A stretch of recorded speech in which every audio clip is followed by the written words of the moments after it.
If you're looking for the best AI PDF summarizer, I got the right tool for you. You can instantly summarize a document using Adobe Acrobat's free summary generator. So I partnered with them for this video to show you exactly how this works. Now, with this Adobe Acrobat AI assistant that I'm about to show you here, you could quickly create an AI generated summary of your document. And this will obviously save you a ton of time. It's one of my favorite ways to increase productivity.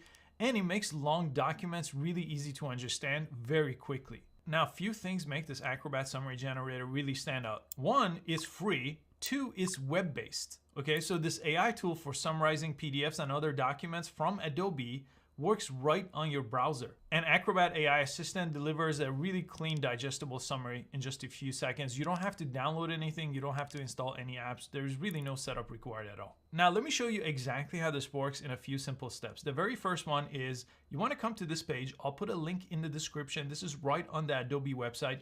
You don't have to install anything.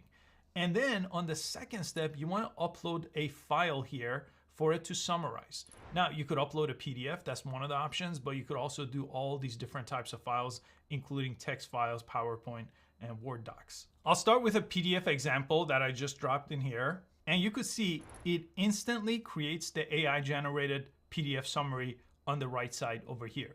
Now, at this point, I could copy the summary from here, I could download it, or I could just use it as a guide as I go through this document here. Now, this also works with large files, so this makes it one of the most reliable AI document tools available today. Now, let me show you a very practical example that I'm using right now. I actually work with a lot of content creators, and we make a lot of educational content, and a lot of those could be entire courses that could be 30+ page documents, and that script is handed to me, and then I have to review that quickly to make sure we're on the right path before I give updates.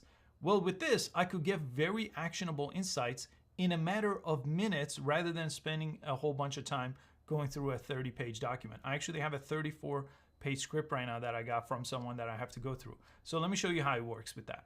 Okay, and in a few seconds, I got this entire summary of this document. This is 34 pages, right? It will take me quite a while to get through it, but this basically broke it down in exactly the things that I probably care about to make sure everything was covered in this course, and then I could give feedback and then dive deeper if I need to.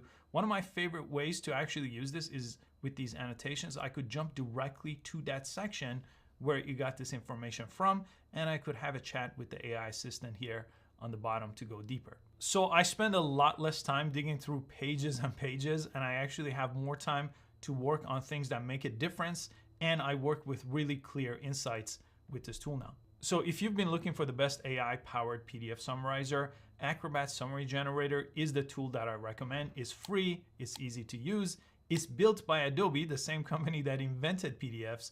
Try it for yourself today with the link in the description. Thanks so much for watching this video, and I'll see you next time.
Next to you, go on an angle like this, so I'm not so much of John. I know she's. How's that, John? She said when I rang her, I thought so I saw some advertising space right here. And she said,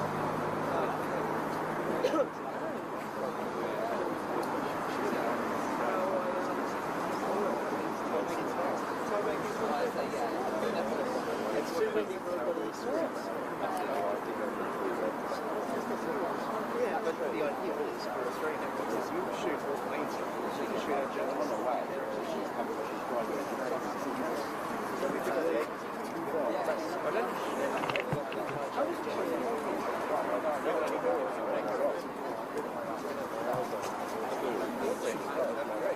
Which one's Reuters? Okay, great. Well, then we'll be using it, sure. We have rights to ITV, workers, and AP.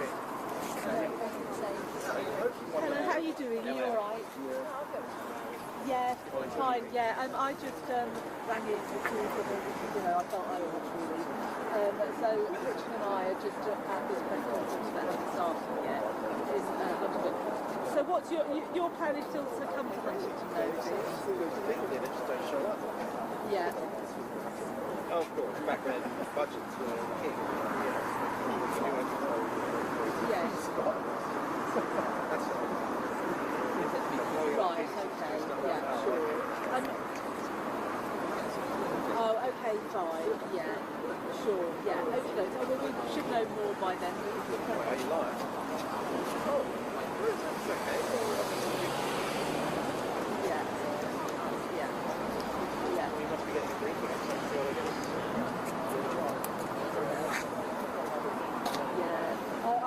I think we're thinking he did.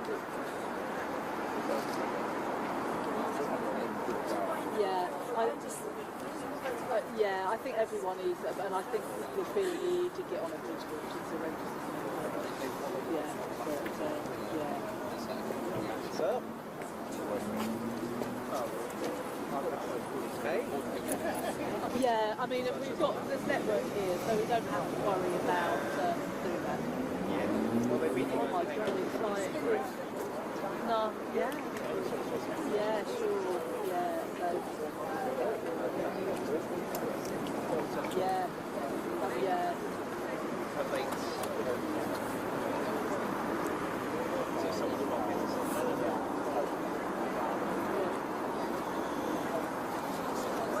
Right. Yeah. Oh, fine. Yeah. Classic street time. No, the press guy said to me, Yeah, I mean, I'm not good I think that UBC's 4 camera microphones are enough, so I'm going to put mine as well. Hopefully, somehow, from those 4, BBC will get a record of what's happening here. I'll be so shocked. going to generate revenue for the American people.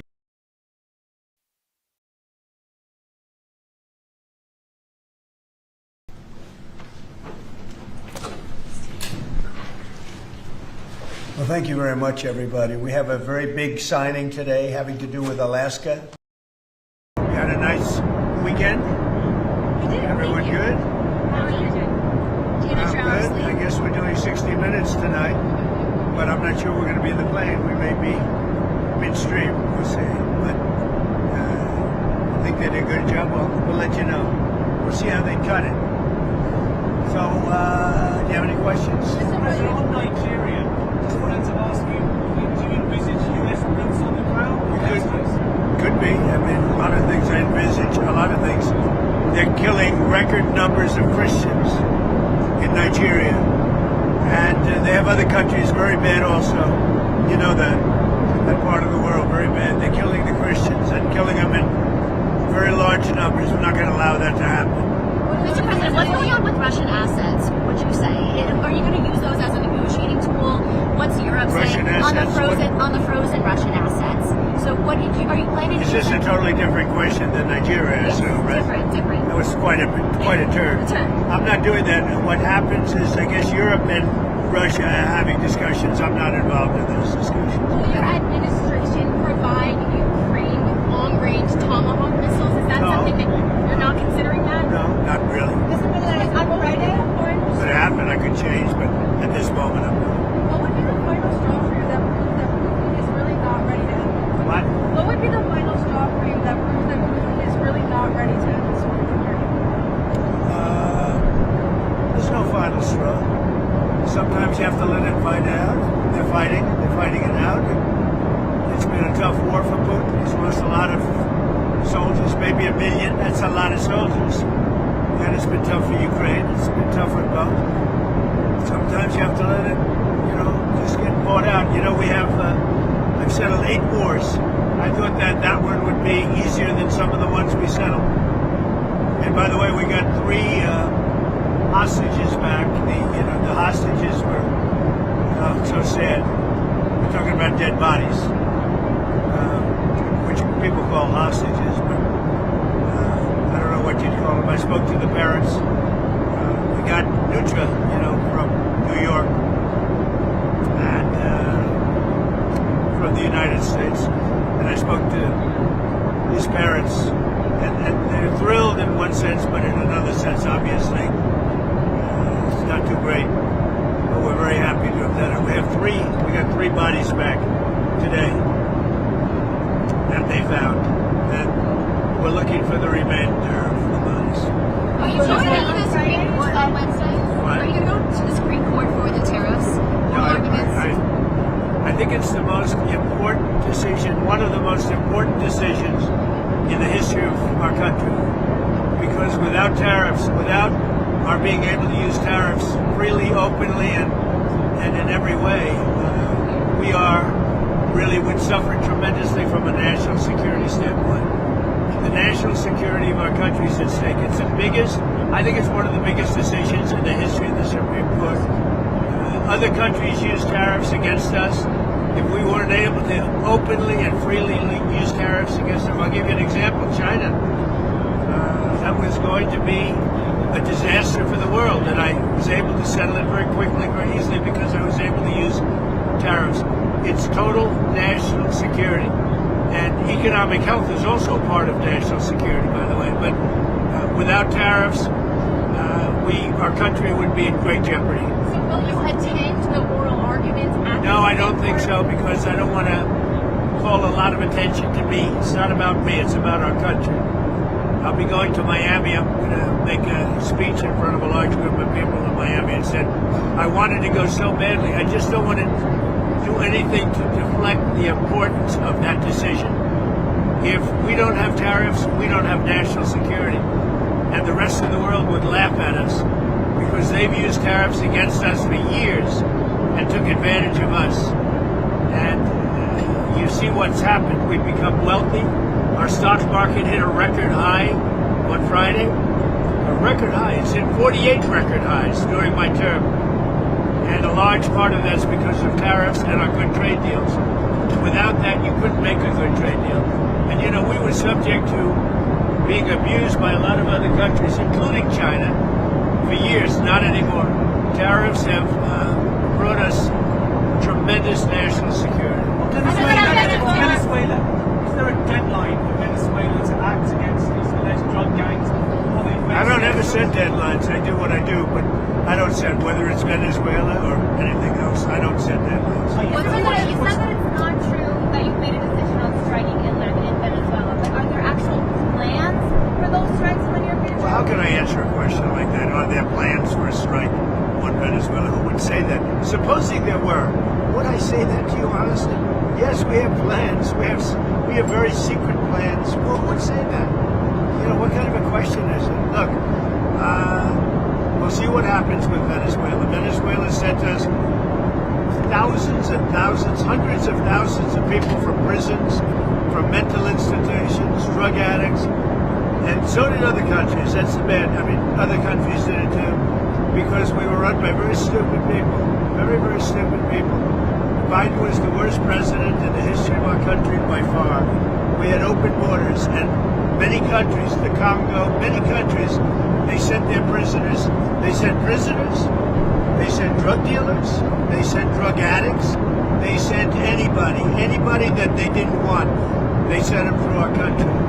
And Venezuela was one of the worst abusers. So. Democrats say that the way that this shutdown ends is if you directly engage in negotiating a deal on extending these ACA subsidies. Is that Well, all they have to do is open up the country. You know, we voted 14 times to open the country. We have voted 14 times to open the country, and they vote to keep it closed. All they have to do is vote to open the country, and we only need 5 Democrats. We have a lot of Democrats. We only need 5. But the Republicans have voted 14 times to open the country. You directed your lawyers on Snap. You directed your lawyers on Snap benefits. You put out that True Social post on Friday, directing your lawyers to look into whether or not you can move around funds. Did they get back to you to find out if you can pay? It's a much easier situation than that. If they vote to open the country and it's opened up immediately, we don't even have to think about that. Mr. President, I wanted to ask about Prince Andrew in the UK has had his royal titles stripped away because of the Epstein scandal.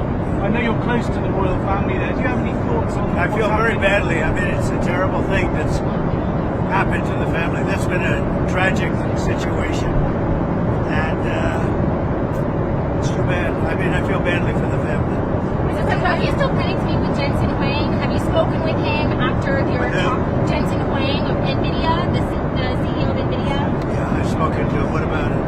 So are you planning to meet with him? You said when you were... I meet with, look, he's one of the great geniuses of our time. His chips are 10 years ahead of anybody else's. And, you know, I meet with him all the time. It's a great American company. It's now the biggest company in the world. So what would you like to know? I mean, NVIDIA is really just a brilliant company. The chips are 10 years. The new Blackwell that just came out, it's 10 years ahead of every other chip. But there's nothing to meet with other than say, congratulations. But no, we don't give that chip to other people. Are you meeting with the Syrian president? We don't give that chip to other people. Are you meeting with the Syrian president at the White House? Or did you invite him? The Syrian president? The Syrian president? He may be coming. I don't know. I mean, he's working very hard. We took sanctions off of Syria to give them a chance at survival. And I hear he's doing a very good job. Thank you very much, everybody. I'm going to try and watch 60 Minutes, but I may be delayed. Let's see if they treat me better than they treat other people. Although, I do say this, they treated Kamala very well. In fact, they changed her answers. I will try, but we may land just as it starts, right? It's very split second. But thank goodness for TiVo, or something thereof, right? TiVo. We love TiVo. We love TiVo. One of my favorite, one of the greatest inventions in history. Have a good time. Thank you. Thank you, Mr. President.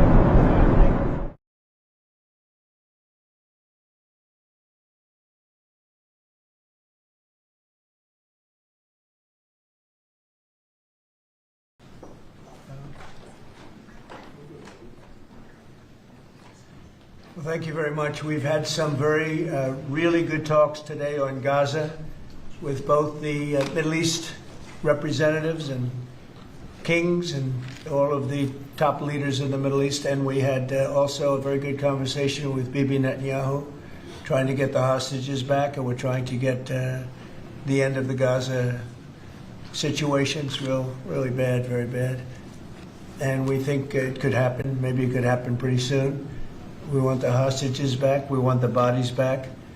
And we want to have peace in that region. So we had some very good talks.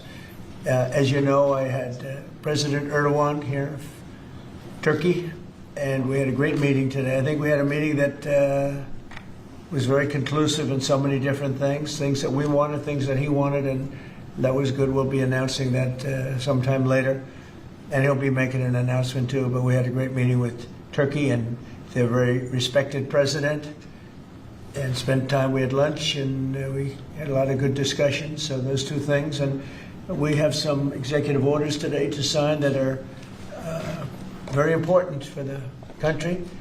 And we'll start off with one that's a proclamation. And yes, sir. Want to do that, Will? Yes, sir. So today is Gold Star Mothers and Families Day. This is an annual proclamation. This is to commemorate the fallen, those who have died for all of our freedoms and for our country, and for their families who have suffered such grievous losses. But this is a proclamation commemorating Gold Star Mothers and Gold Star families. Yeah, and they're great people, incredible people. What they've had to go through. Very few people could have gone through this kind of thing. Gold Star. Okay, thank you very much. I'll put it over here, Steve. Next, sir, we have an executive order on TikTok. From the first days of your administration, you've charged a team from your administration, led by Vice President Vance, with ensuring that we can preserve TikTok as a platform for the 170 million Americans who use it, while ensuring that their data is properly protected as required by law. With this executive order, you will be effectively bringing into effect the agreement that will save TikTok and ensure that it can operate safely and securely. So this is interesting because I had a very good talk with President Xi, a lot of respect for him. Hopefully he has a lot of respect for me too. And we talked about TikTok and other things, but we talked about TikTok, and he gave us the go-ahead. You know, it's run by American investors and American companies, great ones, great investors, the biggest. You don't get bigger, I don't imagine. And maybe I'll have JD. JD was very much involved and in charge of it. And maybe I'll have you say a few words about the deal. He would report back, and the points of the deal, I think, are great for our country. So, JD, do you want to give it a little talk, please? Yes, sir. Yeah. So thank you, sir, for your leadership and for your help. We really couldn't have done this without the president actually ushering this deal over the finish line. There was some resistance on the Chinese side, but the fundamental thing that we wanted to accomplish is that we wanted to keep TikTok operating, but we also wanted to make sure that we protected Americans' data privacy as required by law, both because it's the right thing to do, but also because it's a legal requirement of the law that was passed last year by Congress. So we think that we were able to do that. Of course, we're going to keep on working at it, but this deal really does mean that Americans can use TikTok, but actually use it with more confidence than they had in the past, because their data is going to be secure and it's not going to be used as a propaganda weapon against our fellow citizens. We're very excited about it. We appreciate the cooperation of everybody involved, and it's a big day. And I think I can say that especially the young people, they really wanted this to happen. They did not want to have TikTok close. And I got, a little used to TikTok. I used it myself during the campaign, and it was very successful because you know how I did with the young voter. And Charlie helped me a lot too. And he said to me, you should go on TikTok. And it actually had, because we got record votes with the young voter, as you know, for the election. So I was a little bit prejudiced in that way toward TikTok. It was very good and very meaningful. But we have American investors taking it over, running it, highly sophisticated, including Larry Ellison. And Oracle, I guess, is going to play a very big role in terms of security, safety, and everything else. So we have very good controls. And literally, I would get a call from friends of mine who were fathers of young people saying, could you do me a favor? Could you get it approved, please? My son is driving me crazy. So we're getting it done, and they have a big audience, and We have great American investors, and here's your final copy. TikTok. You know, maybe if you want, we could take a couple of questions on TikTok, and then we're going to get onto something completely different. Okay? Yeah. Mr. President, Jeff? Mr. Vice President, you mentioned that China was resistant. Can you describe where China is now? Are they fully on board with this? They're or on is board. there anything more? I spoke with President Xi. We had a good talk. I told him what we were doing, and he said, go ahead with it. On the algorithm, it's still being leased coming from China. Are you satisfied that there's no security concerns for the Yeah, US I that am. it would I really push, am. it would push disruptive? The biggest reason is that it's owned by Americans. It's, and very sophisticated Americans and people that love the country and very smart Americans too. So they don't want anything like that to happen. Yes, please. Thank you. Is there any operational relationship with Chinese entities or staff to execute the deal? With who? With the Chinese? I don't think so. Not that I know. No, we're going to be. This is going to be American operated all the way, and great respect for President Xi, and I very much appreciate that he approved the deal, because to get it done properly, we really needed the support of China and the approval of China. Yes, ma'am. Mr. President, now that Americans will have operational control, do you want to see the algorithm suggest more MAGA-related content prioritized? I always like MAGA-related. If I could, I'd make it 100% MAGA-related. It's actually a good question, but I would, yeah, if I could make it 100% MAGA, I would, but it's not going to work out that way, unfortunately. No, everyone's going to be treated fairly. Every group, every philosophy, every policy will be treated very fairly. Thank you. Mr. President, do you know the valuation? Do you know the American company is going to be valued in billions? Well, they valued it very highly. They're paying a big number. Do you want to talk, Scott? Do you want to say something about value? Well, I'll let the Vice President, and then I can follow And up. you'll say something. Sure. Well, first of all, I would say all credit goes to the Secretary of the Treasury. Couldn't have got it done without Scott. Also couldn't have got it done without Sean Cooksey on my team, so thanks to them. The company will be valued around $14 billion. We actually think this is a good deal for investors, but ultimately the investors are going to make the determination about what they want to invest in and what they think is a proper value. The most important thing is that it does protect Americans' data security. It ensures TikTok is still accessible. And on this question of the algorithm, which we've heard this a lot, what this deal ensures is that the American entity and the American investors will actually control the algorithm. We don't want this used as a propaganda tool by any foreign government. We want to make sure that our people and our investors actually make these decisions based on what's good for their business as opposed to what's good for another government's propaganda arm. So that's what we've done with this deal. I think it's very good for the American people. And as the President said, young people love this. We actually want everybody to access this, whether they're MAGA or not. We just want it to be fair. We want it to be fair to everybody, and we think that's what's going to happen with this new arrangement. Well, the U.S. government... And just to follow up on the Vice President, there were two pieces to the transaction. The Vice President's office has worked since the spring for the commercial transaction between the investor groups, and then Treasury and a group including the Vice President's office were in Madrid 2 weeks ago to negotiate with the Chinese, and it was a result of President Trump's close relationship with Party Chair Xi that we were able to get this across the line. We created a framework for Party Chair Xi to agree, and then on the leaders' call, Xi and President Trump discussed the final arrangement. So it was 1-2. And that was the final piece. Will the U.S. government get any kind of annual payment as a result of this deal? Taxes. It's going to make money, and we're going to get a lot of money in taxes. And you know, China wanted to see this go. It's a great legacy for China too. And I thought President Xi was great in terms of his approval. We probably could have done it a different way, but it wouldn't have been the same. Wouldn't have been the same security at all, but I appreciated that he approved it. So nothing aside from taxes, there's no part of the deal that is like a payment to the U.S. government? Well, we're going to be announcing different things, but the U.S. comes out great. And I think China comes out great because they're going to have a very important legacy. And they have many other deals. You know, they have deals with us, and they have deals in here in this country. And, you know, they want to be treated fairly also. So, Mr. President and Mr. Vice President, the U.S. company could change the algorithm to push different content? Is that... The U.S. company will have control over how the algorithm pushes content to users, and that was a very important part of it. We thought it was necessary for the national security element of the law. We also just think it's important to protect American users. Again, we want users to use this platform the way they want to. We want the business to make decisions about content based on the interests of the business and based on the interests of the users, and that's what we think will happen with this new arrangement. And they're paying a lot of money, and I think hopefully it's going to be a great deal. They're very sophisticated people. You'll see a list. Have you seen a list yet of the people?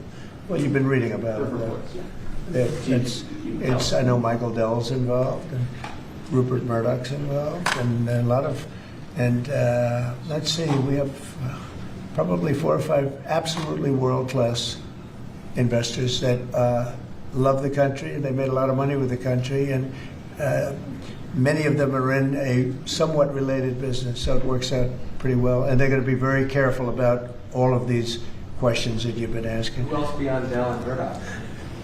Well, it's a blue chip group of investors, and we'll be announcing more about who exactly is involved in the deal in the days to come. Oracle's playing a very big part. That's right, sir. And Oracle really understands this. And I think they've been involved for quite a while running it for the people, the previous people. And so it's really, I think it's going to be very well protected. Very, very prestigious deal, actually. On that point, Mr. President, as the President said, Oracle has actually had a role in housing the data for a long time, even when the entity was controlled by the ByteDance organization in China. So Oracle had a pretty interesting perspective on what was necessary to actually create true data privacy protections for Americans. They were a very important part of getting this thing done. Mr. President, you told us a couple of weeks ago you thought that the security concerns were overrated, but were there legitimate concerns when it comes to safety? From my standpoint, no, because the people that own it are, they're not China-centric, they're USA-centric, and they're very smart people. I guess you could say it about everything. Everything is what's secure nowadays. Things that you think are totally secure turn out to not to be. But I think in this case, it's going to be as secure as you can be because of the ownership and the people. And they have a big investment. It's to their advantage to make sure it's good and safe. Yeah. Anybody else? Do you have a question? No, behind you. Well, I just want to say, do you think this move and getting this deal done, Mr. President, do you think this honors the legacy, like Charlie Kirk, you mentioned that he specifically pushed you to get involved with TikTok and the campaign, helped you win young voters. Do you think this deal honors him? Well, I think it's a good thing. It's a good sign. We're doing very well, as you know, with the trade deals. We're doing very well with China, and a lot of them. We were never treated properly. We were for 4 years, actually, but we were never treated very properly by other countries, and we're doing well. We've never done this well. We have, because of the tariffs that are coming in, the deals that are being made, $950 billion in one case. $950 billion, where previously they paid nothing. We have, as you know, in Japan it's $550 billion. South Korea's $350 billion. That's up front. And one of the things I can say, I announced it lightly before, but we're taking in tremendous amounts of money with tariffs. We've never seen anything like it. No country's ever seen anything like it. I'm going to devote a little bit of that money, a little bit of the tariff money to our farmers. Our farmers have been incredible.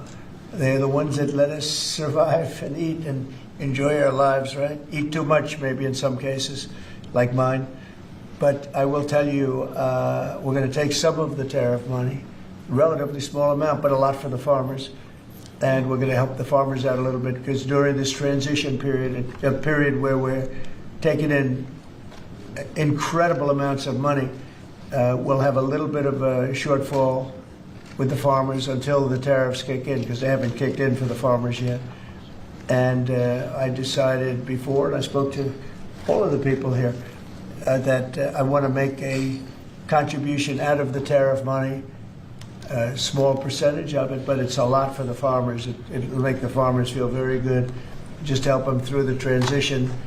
And ultimately, they're going to be making a fortune. They will be one of the top in the whole world in terms of percentage gotten from the tariffs we're taking in. But we have so much coming in, it's a very small thing. But I want to in fact, just get the word out to the farmer, because they'll be struggling until the transition is complete. Then after that, they're going to do, I think, better than they've ever done before. Last time I said, get yourself a larger tractor and more land. And that was when they were doing very poorly, and they ended up doing that, and they did very well. That was with the deal we made with China. Unfortunately, Biden forgot about the deal, and he never enforced. I enforced it till the end, and China was very honorable. But when Biden came in, he didn't enforce it. So when you don't enforce a deal, they don't do it. So it's terrible. Biden was very bad to the farmers of our country. So we're going to be doing that. It's an honor to do it, too. Brian, did you have a question? Yeah, I was just going to say, what's your message to the millions of small businesses here in the U.S. that really rely on TikTok to reach their end user, to market their service and their product? Well, thank you for that question, because honestly, we were getting hit up. They use it for virtual advertising, and they pay very little for it and nothing for it. And small businesses have become very successful because of TikTok. And we didn't think of that, when everyone's saying, oh, TikTok and this and that. But over the last 6 months, I was called by so many people saying they're going to go out of business if they can, because they use it virtually as a advertising tool. And without it, they wouldn't have anything. They wouldn't be able to get the word out about their good product or whatever it is they're selling. So it's a very important thing for small business. It's another reason I wanted to do the deal so badly. So let's go to another subject now, if we might, okay? And Will, please. Ask you about farmers. Yes, go ahead. What does that look like? Is that going to be direct checks to farmers, or is it going to be well, we haven't decided that. We'll be dealing with Brooke later, and the Secretary of Agriculture, and we'll figure out how to get money to the farmers.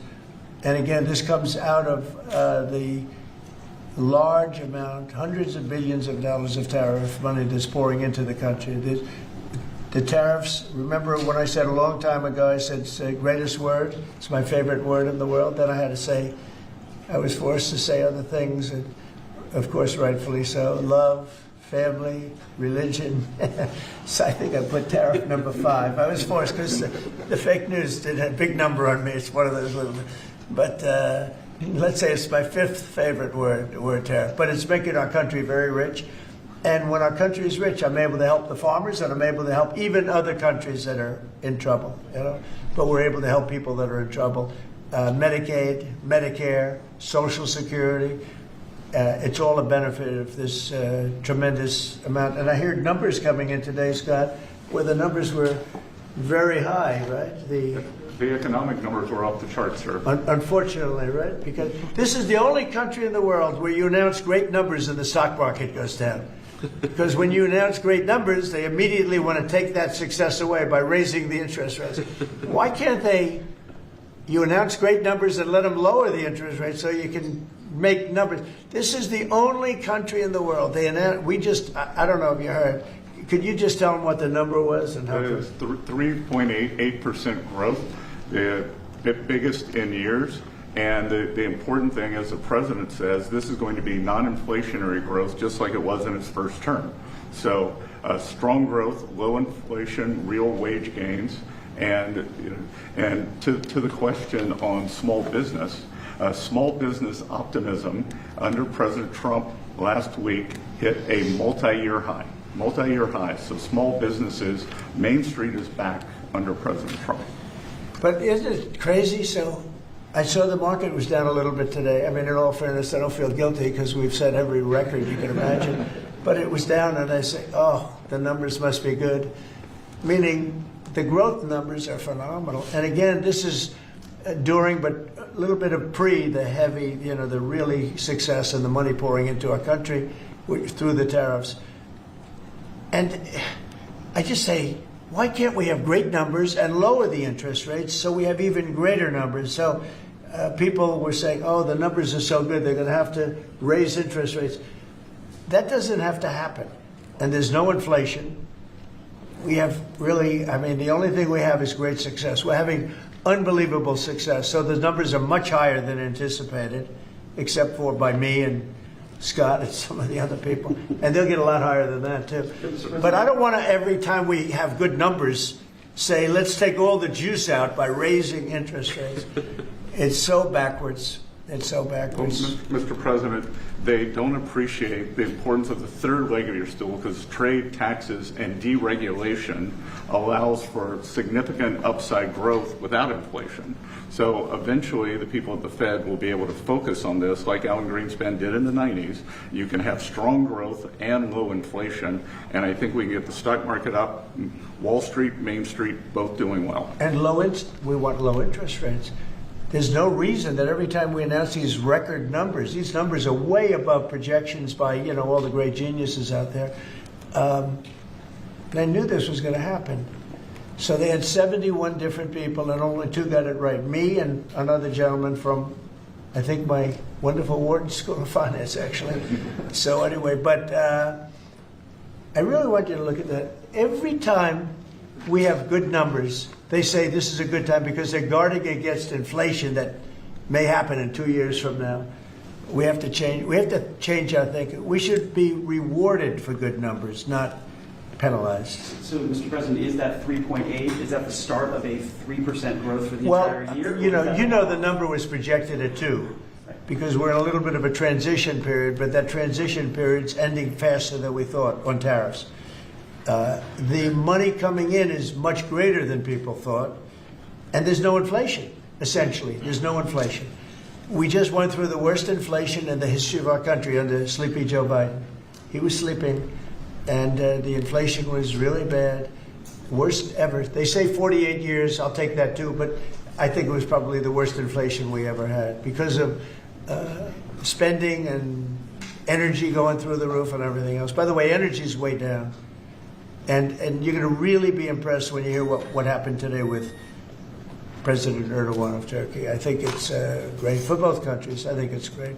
We have great relationships with a lot of countries. And you may be even more happy when you find out, because we spoke with Bibi Netanyahu today, and we spoke to all the leaders in the Middle East, who are great people, and we're getting pretty close to having a deal on Gaza, and maybe even peace, which would be the first time in about, 2,000 years, I think? In the region, I'd say the first in, Steve, what would you say, first in 2,000 years, or maybe 1,000? Huh? 2 millennium. It's a long time. Yeah, go ahead. Did Erdogan agree to stop buying Russian oil? Did he? I don't want to say that, but if I want him to, he will. Yeah. But he didn't take that assurance. Well, I didn't say okay, you stop, but I believe you. I believe he will stop it. Yeah. Did you make a deal? You know why? Because he can buy from a lot of other people. He can buy from a lot of other people. You know who really can't is Hungary. Hungary's got, they're landlocked, and they don't have a nice ocean where ships can sail in from all over the world. They have one pipeline coming. Because I spoke with, he's a great guy, he's a great friend of mine, but that's a harder one for them. And Slovakia too. They're sort of married to one pipeline. So I just don't want to have people go blaming them when we spoke to them at length today, and it seems like that for them it's a little. But that's not. Turkey has a lot of options. He's a great president, a very smart man, and he's going to take. He's going to do what's right. But we had a very good conversation having to do with the purchase of military equipment, etc. Any other Would you questions? make a deal on F-35s, Mr. President? I will be able to easily if I want. So we may do that, yeah. But not yet. Well, it depends. He's going to do something for us, yeah. Please. The U.S. can have sanctions on Turkey? Can I ask you, we're a few days away. By the way, here we go with this guy. Go ahead, let's go. Let's hear the question. We're a few days away from the end of the fiscal year and a potential shutdown. Right. There's going to be a government shutdown? Could be, yeah, because the Democrats are crazed. They don't know what they're doing. They want to have the border opened up so that criminals can pour in. We're doing unbelievable borders closed, and people are coming into our country legally. They continue to want to have men and women sports. They continue to want to have transgender for everyone. They want to raise everybody's taxes at a number that's not sustainable. It's the only time in the world I've ever seen a party that wants to raise taxes. I grew up in a family where I'd watch politics, and I always liked it from the time I was very young, but I'd always see politicians say, we will lower your taxes. These guys, they campaign on raising your taxes, but they want to raise taxes very substantially. The one thing they're concerned about, look, Republicans have total control of Washington. You guys have control of the House, the Senate, there's you. Well, when you say control, so we need 60 votes for this, and we have 53 Republicans, so we need 7 Democrats. And those 7 Democrats and others are asking for an extension of a tax credit on people who get the Affordable Care Act and some other government-backed health care. So are you willing to negotiate Well, on what that they're issue? really asking for is they want to pay for illegal aliens that have come into our country by the millions and get onto the rolls, and they want to pay. And our people don't want to do that. Our people are taxed enough. You know, we just approved the largest tax decrease ever in the history of our country, including the extension of the previous Trump tax cuts. The tax cuts that we just approved, they want to use those tax cuts to give the money to illegal aliens, people that came into our country illegally and that are leaving the country. So why not you know, there's been a self-deportation because of what we've been doing that's been incredible. Okay, yeah, please. Secretary Hexer is inviting military leaders from all around the country on Tuesday. Will you also be there? From all around the country to what? To Virginia. He's inviting the generals and admirals to Virginia for a big meeting. They're not sure why. Well, I know. I love it. I mean, I think it's great. Let them be friendly. Let them be friendly with the generals and admirals from all over the world. Why is there something? No, but is there something wrong with it? What is it about? Will you be there personally as well? And what is it about? Well, I'll be there if they want me, but why is that such a big deal? I mean, the fact that we're getting along with the generals and admirals from all. Remember, I'm the president of peace. It's good to get along. It's good. You act like this is a bad thing. Isn't it nice that people are coming from all over the world to be with us? It's not particularly unusual that generals who report to the Secretary of War and then to the President of the United States are coming to speak with the Secretary of War. It's actually not unusual at all, and I think it's odd that you guys have made it into such a big story. Is it a big story? I mean, I don't think it is, sir. I would think it's but isn't it a good story? I mean, you know, we're respected from all over the world as a military force. You know, I rebuilt the military during my first term, and even though we gave a chunk of it away to Afghanistan. But we're talking Afghanistan too, by the way, about Bagram and about that. But that's a very small amount compared to what we rebuilt it by. But I rebuilt the military, and we're very respected. We have the strongest military anywhere in the world without question. We have the greatest equipment in the world. We're selling the equipment to other countries.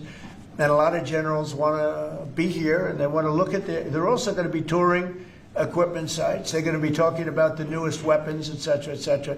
But I think it's great when generals and top people want to come to the United States to be with our now called Secretary of War. Does everybody like the name?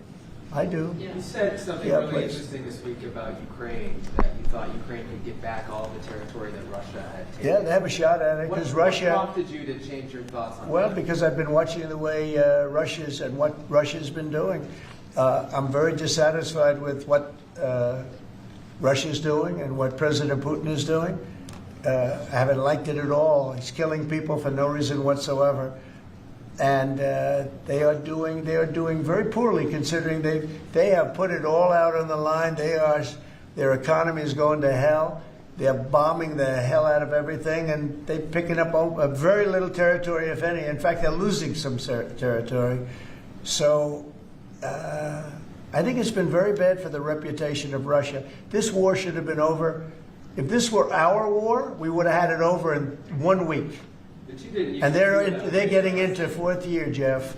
They're getting into the 4th year now. 4 years of fighting, and you see what they've taken. Now, the last month, they've taken very little, and you've been reporting on all the bombing, all the drones all over the place, 900 drones coming into certain areas like Kiev in one night.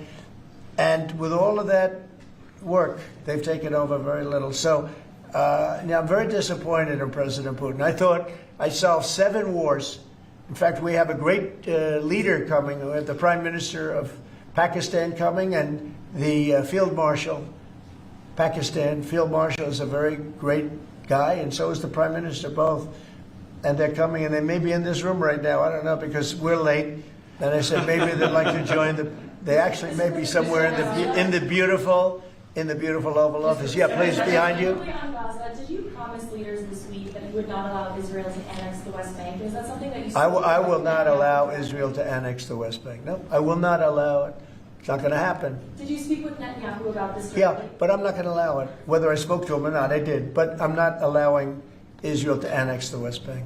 There's been enough. It's time to stop now, okay? Yes, please. Jasmine Crockett recently. Jasmine Crockett.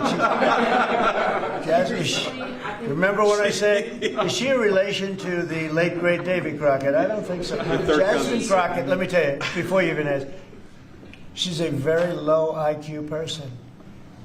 I mean, if we ever had to pass an aptitude test, that's the one should take one because she shouldn't even be in the crowd. So I have no idea what you're going to, but I don't think we should waste our time. This is a low IQ person who I can't even believe is a congressperson, between her and Ilhan Omar and the group. You know, I met the head of Somalia. Did you know that?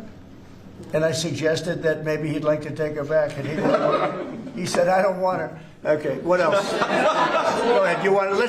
Let's hear what Crockett said. Go ahead. She compared ICE raids to slave patrol. I want to ask you. To slave? To slave patrol. I want to ask you if you think that there should be consequences for members of Congress who make these types of comparisons or use this type of language. Well, I think she's gone over the line, and I think a lot of the people. Look, the Democrats have become radical left lunatics.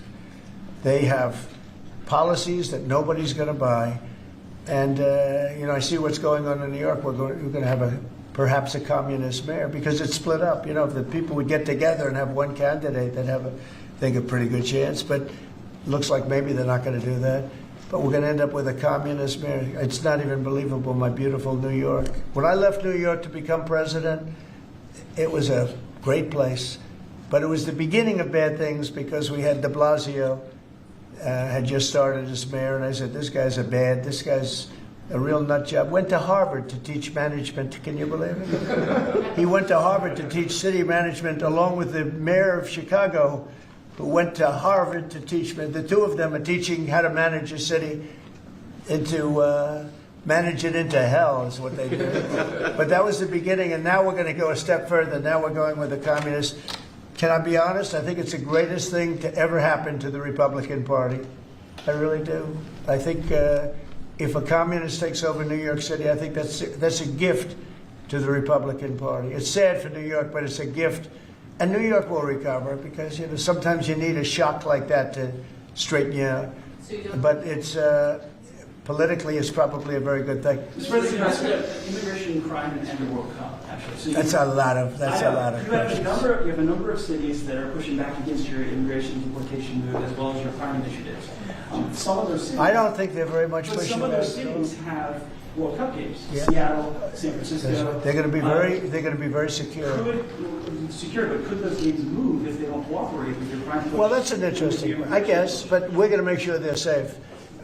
They're run by radical left lunatics and that don't know what they're doing. Look at Washington, D.C. I just got numbers. There's like no crime in Washington, D.C. You, Jeff, will not be mugged walking down the street. You can walk down the street with your family. You can walk down your street with your wife, your daughter, your son, and you're not going to be. We took out 1,700 career criminals that we're not allowing back. And we have this city in great shape. You know, there was a time when not long ago, when every single week you'd have at least one murder. And look what's happening with Washington. It's safe. I went to dinner in Washington just to prove a point. I gave a press conference in the middle of a street. I wouldn't say Secret Service was thrilled, but I did it, and here I am. Look, Washington, D.C. is such a great example of what can be done. We did it in 12 days. We made it very safe in 12 days, and now it's much safer than that.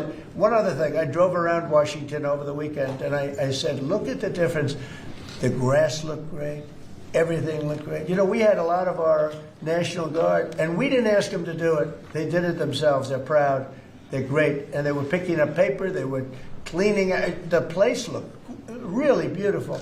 So we have a great Washington, D.C. We, as you probably know, we're going into Memphis, and we're going into some other cities, and very soon we're going to go into Chicago. It will be safe for the World Cup. If I think it isn't safe, we'll move it into a different city. Absolutely, we'll take the world. If I think it's not, it's actually a very fair question. If I think it's not safe, we're going to move it out of that city. If, like the governor of Illinois, who is, you know, look, between last week and the week before, 11 murders, and 38 people were shot. Then he gets up and he says, this is a very safe, and then he says crime is better. The reason crime is better is because Cash put, about 5 months ago, a whole team of FBI people there to get ready for when we go in, and they've lowered it a little bit, like 20-25%, which isn't good enough, but it's a good start. But that was only put there because they're preparing for us to go in. And they've done, by the way, they've done a good job. So then Pritzker gets up, we've lowered crime 25. It's because the FBI was there. So, no, if any city we think is going to be even a little bit dangerous for the World Cup or for the Olympics, where they have Olympic overthrow, right? But for the World Cup in particular, because they're playing in so many cities, we won't allow it to go to, we'll move it around a little bit. But I hope that's not going to happen, yeah. I mean, Mr. President, Director Gaggle this morning indicated that the shooter in Dallas had been using an app to track ICE. Does your administration have any plans to take down those apps or get them removed? Or any well, I can't tell you about that, but it tells you when they want to wear masks or they want to hide a little bit, why that's so important. But these are great patriots, the ICE, and what a tough job they have. What an unbelievably tough job they have. And think of it, what are they doing? They're taking hardcore criminals out of our country and putting them back. These were largely criminals that were given to us by Joe Biden and his group of radical maniacs that surrounded this desk, just like these people surround the desk now, but they're not maniacs, they're very solid people. Thank you, sir. I'm glad I prefaced.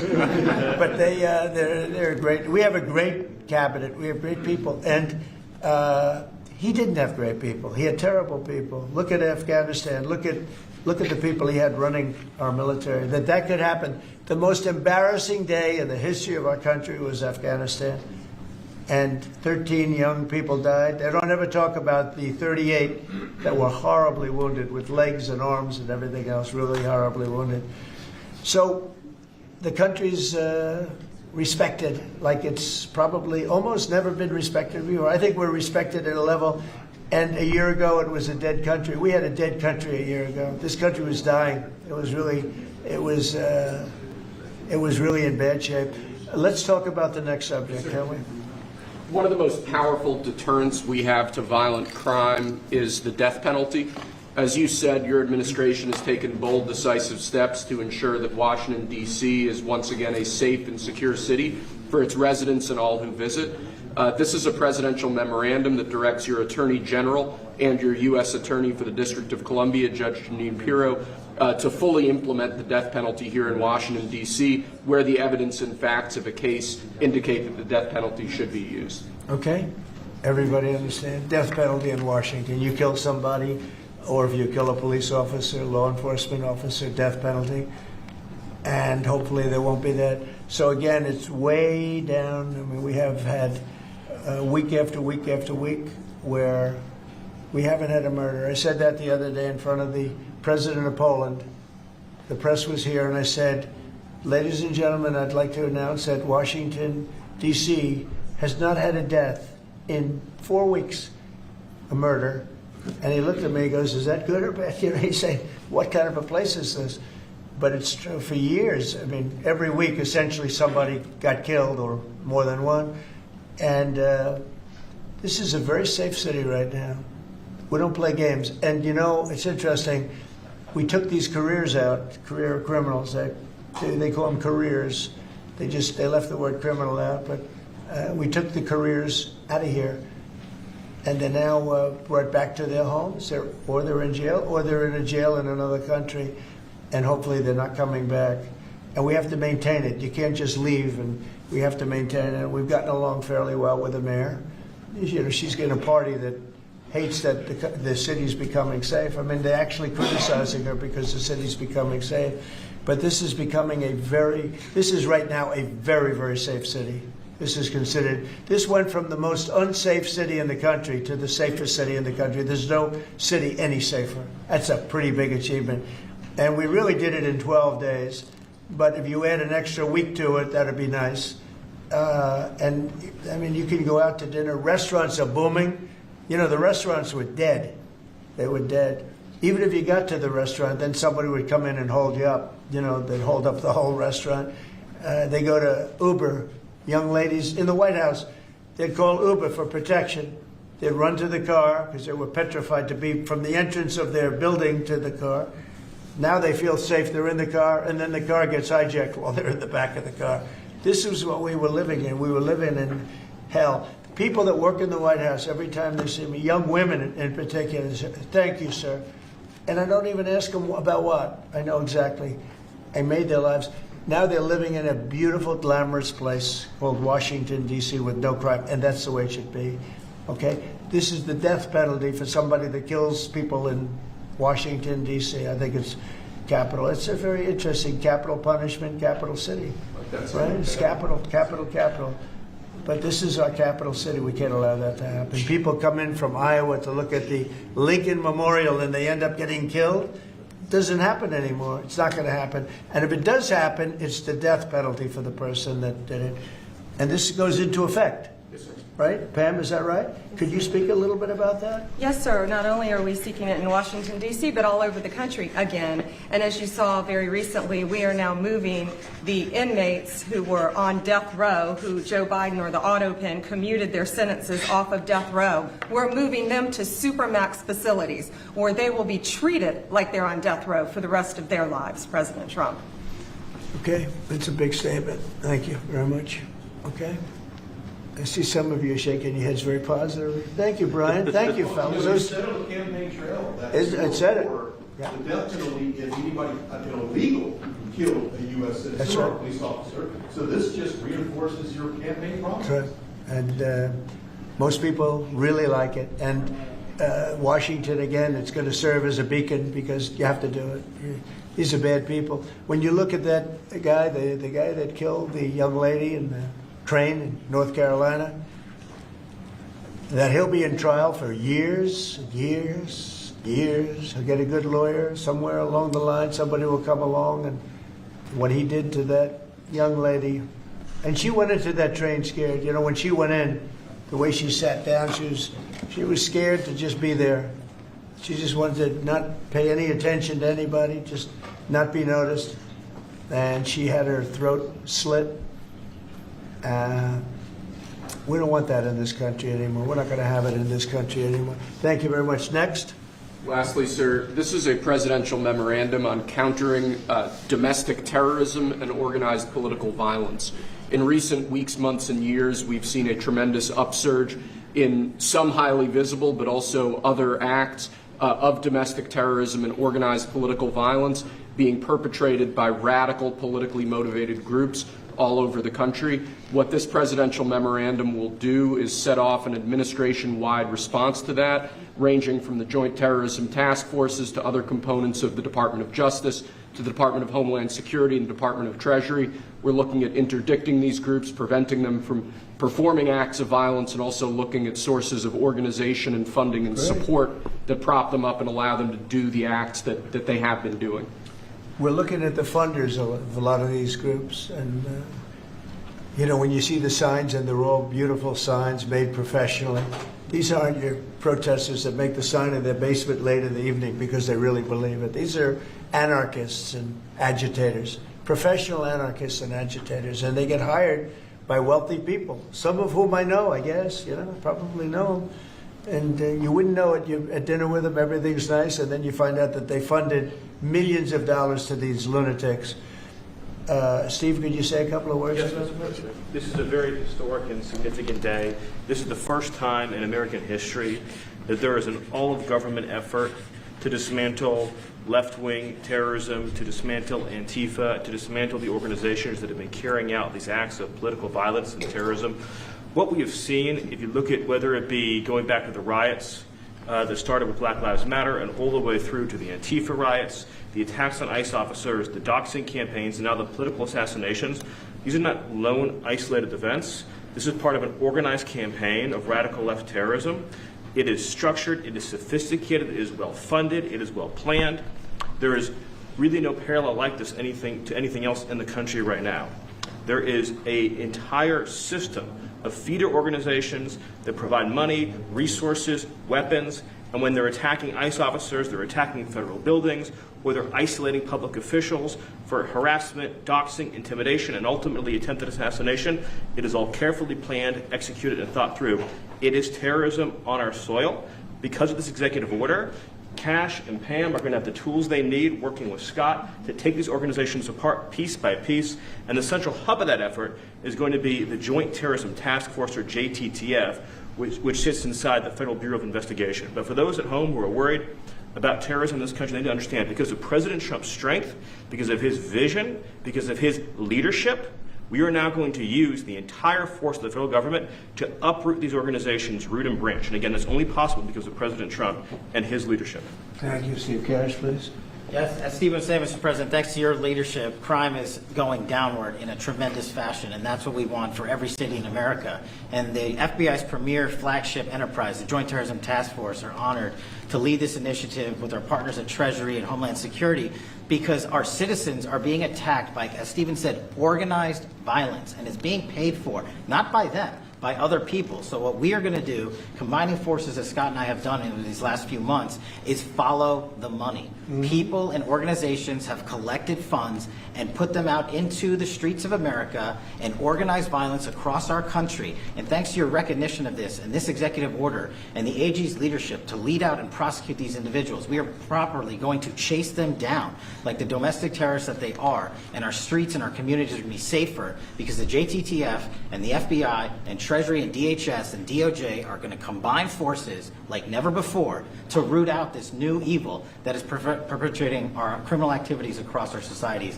And we are just so thankful for your leadership and recognition of it. It's not easy to do. Good job. Thank you very much, Who Pam. specifically do you want to target? What? Besides Antifa, is there a specific group or person you're targeting with this? Any organized group. Any organized Any group? organized group who are committing these crimes, and we're working with the Secretary of Treasury. You know what law enforcement has told us under President Trump's leadership? He's taken the handcuffs off law enforcement. They can do their jobs now, thanks to you, President Trump, and that's what's happening. And all of these agencies that Cash mentioned, we work hand in hand together. Our prosecutors were following the money with Treasury. We're working with Homeland Security. Cash's agents, all of our agents, DEA, ATF, U.S. Marshals, combined, are working and with state and local government to take these people off the streets who are jeopardizing lives. Can I just illustrate this? So I was talking with Cash and Stephen about this a couple of days ago, sir. So I believe it was in Oregon where you had a federal building where there were men in black ski masks who were committing acts of violence, who were shutting down a government building.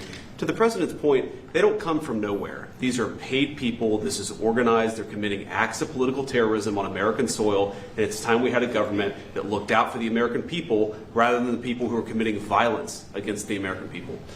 When you go out to Portland and you see what's happening in Portland, this is like nobody's ever seen anything like it. Every night, and this has gone on for years, they just burn the place down. And you know, the shop owners, most of them have left, but the few shops that are open, they just use plywood and just like 3/4-inch plywood. They don't put storefronts in because they know it's going to be burned down. These are professional agitators. That's right. These are bad people, and they're paid a lot of money by rich people, some of whom we know. I'm sure I know some. I don't. If I knew, I wouldn't associate because I'll be in trouble because Pam will say, "Why are you associating with this person?" But I will tell you that these are bad people, and they're paying a lot of money, millions of dollars. But take a look at Portland sometime. These are wild. These are crazy people, and they're trying to burn down buildings, including federal buildings. And on my list of things that I want to do before we finish up with the cities, because I think we're going to whip the cities back into shape, but we have to. We cannot let our cities, and that's a small example, but it's the most violent example. It's every night, and they've done it for years. You'd think maybe at some point they made their point, and what are they doing? But we're going to get out there, and we're going to do a pretty big number of those people in Portland that are doing that. They're professional agitators and anarchists. They're actually anarchists, yeah. Go ahead, why don't you defend? Let's see you defend them, Jeff. No, I'm not defending anyone. I just want, so that we can just explain this in our stories, could you name a couple? You don't explain it right, though, Jeff. Go ahead, let's go. Maybe let's give you another chance. Go ahead. Antifa, Soros, what names are we talking about? Well, Soros is a name certainly that I keep hearing. I don't know, but Soros is a name that I hear. I hear a lot of different names. I hear names of some pretty rich people. that are radical left people. Maybe I hear about a guy named Reid Hoffman. Somebody's a pretty rich guy, I guess, and I hear about him. I don't know. Maybe could be him. Could be a lot of people. We hear the same names, but they're bad, and we're going to find out. And if they are funding these things, they're going to have some problems because they're agitators and they're anarchists. These are anarchists. Really bad. Okay, yeah, please. Mr. President, can you comment on Who you with? Who you with? I'm with the Center Square. Sarah Roderick is my name. Sarah, there's also, as you know, Antifa is not just a domestic terror or now a domestic terror organization. It's also international. I know the Netherlands is looking at also designating them a terror organization. Right. Have you been working with your intel community and your DNI to possibly expand that to making them designated Yes, an we have. international terror Yeah, organization? we have been. Yep. It's an international. In many cases, it is international. Mr. Yeah. On Antifa, if someone takes to the streets of America and says they're Antifa, what happens to them? What will happen to them? Well, I'd say the maximum under the law, and we'll see. Now, if they kill somebody, we just signed a death penalty, so it depends where it is. But if they kill somebody, which they do, I mean, people are dying. You go out to Portland, people die out there. Many people have died over the years in Portland. Portland is, I don't know how anybody lives there. It's amazing. But it's anarchy out there, and that's what they want. They want anarchy, like when they attacked Seattle and took over a big percentage of the city. I was going to go out, and we were going to do a big number. They heard that, and everybody broke up all of a sudden. But, you know, you have governors that have to run that, and a lot of them don't do that. I don't like to go in. I'd rather have Pritzker's support when we go into Chicago. But if we don't have it, that's okay, too, because we're paramount, and we will do what we have to do. We're going to make Chicago safe. We're going to make we're going to make as many as we can, and usually that involves a surge. But what we did with, in the case of Chicago, by having the FBI go out there 5 or 6 months ago, we brought it down a little bit. You know, a little bit is 25%, so it's not so little, but it is when you're talking about the kind of crime and killings and murders that you hear in Chicago. But we're going to get it. Chicago's a great city. As the Union Pacific said, the head of the Union Pacific was a great guy, started off as a low-rung guy. He said he started at a caboose, and now he's the chairman of the Union Pacific. But he's a great guy. But he said, "Sir, don't lose Chicago." The way he said it, I said, boy, it really hit me. You know, here's a man that knows all the cities. The Union Pacific, I guess, is our largest railroad, and he knows all the cities. He's been doing it for 45 years, and he said, "Sir, don't lose Chicago." And the way he said that meant a lot to me. And we're going to go into Chicago very soon. We're going to take care of Memphis. We're going to take care of Memphis. You can't walk a block without getting shot. We're going to take care of that one, and just like we did Washington D.C., and we're going to do Chicago very soon. Yeah. We heard there could be an indictment on James Comey. Do you know if there is an indictment, or Madam Attorney? I don't know. I know it's going on because I read the papers just like you do, right? So I don't know. Do you have anything to say about that? We can't comment on that. Yeah. Can you comment on a New York Times, Madam Attorney General, can you comment on a New York Times report saying that Justice Department officials have asked attorneys to target a George Soros-funded group? And is this executive order that you just signed a part of that effort? I'm not going to comment on whether there is or is not a pending investigation, but everything's on the table right now.